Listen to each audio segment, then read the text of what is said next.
So, Jake, to break it down a little bit more, though, one of the things that I did note is that sort of unrealistic is there is a caveat to that, which is that Pete has basically said that it's unrealistic that Ukraine can take back everything, and that included Crimea. And someone who I've also had on, and we're both good colleagues of, Ryan Macbeth, has made it clear that, it would be practically quite challenging for the Ukrainians to take back Crimea because of the maritime element.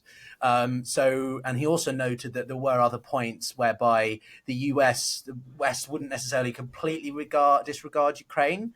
As you've alluded to, this deal might mean that there's a bit more of a transactional relationship in the form of aid to Ukraine, but based on what they get in return from minerals and stuff. So if you dig down into the details a little bit more, are you still feeling somewhat maybe hopeful, I don't know, cautiously hopeful that Ukraine is not completely left out to dry by the US? The Russians only wanted two things from Donald Trump.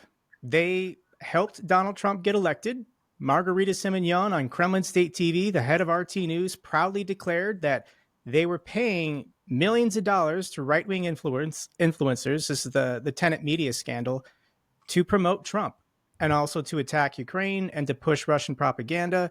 So Trump was their preferred candidate. Vladimir Putin endorsed Kamala Harris, but that was a joke. Everybody in the audience was laughing about it. So they only wanted two things: lift all sanctions on Russia so that Russia can go back to economic business as normal with the United States and our partners, and stop all military aid. And the good news is those two things haven't happened. Trump has not lifted any sanctions. In fact, numerous Trump officials are hinting that higher level sanctions could be coming from the U.S. Treasury. They can go after more of these shadow fleet tankers, as well as hit hard the oil majors. India and China have already told the Russians publicly, we're not going to violate U.S. sanctions to help you and continue purchasing your oil. In fact, Russia and China cut off all of their oil purchases for March. They're basically not signing contracts for future deliveries because they're unsure if more sanctions from the United States is coming. And as far as military aid, it's still being delivered. Everything that was allocated or promised, or any contracts that were signed under Joe Biden, Donald Trump is choosing to still allow those flights to continue and that military aid to keep flowing into the Polish border. Beyond that, we don't have a lot of good news. Beyond that, there's nothing more that Trump seems willing to do. And Trump famously kept saying, he kept repeating, he could end this war in 24 hours. Of course, that was nonsense. And I don't think the Russians actually want to stop this war.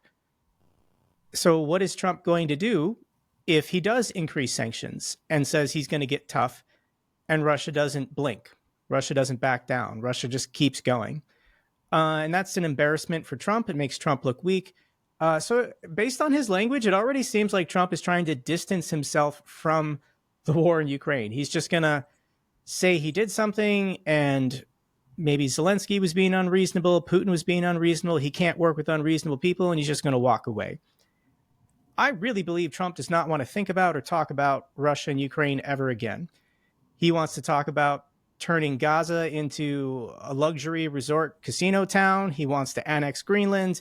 He renamed the Gulf of Mexico to the Gulf of America. Somehow that's supposed to help me as an American. He's threatening Canada. He's threatening Panama. I'm sure the list is going to grow. I'm sure he's going to keep threatening people. To his supporters who don't believe this is about empire, they say this is a negotiation tactic, but who are the friends of the United States right now? If the Europeans, if Canada, if Mexico are not our allies, who are our allies? And that's a bewildering question that has me very concerned, because you definitely need friends in this world to both be militarily secure, but also financially successful.